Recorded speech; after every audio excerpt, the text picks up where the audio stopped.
How to see someone's best friends on Snapchat. To get started, first of all, open up the Snapchat application on your phone. You will then be taken to the camera screen on Snapchat.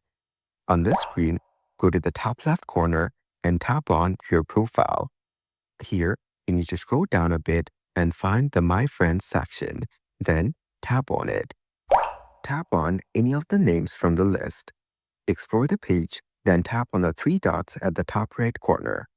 After that, tap on Manage Friendship to see if you could avail the feature.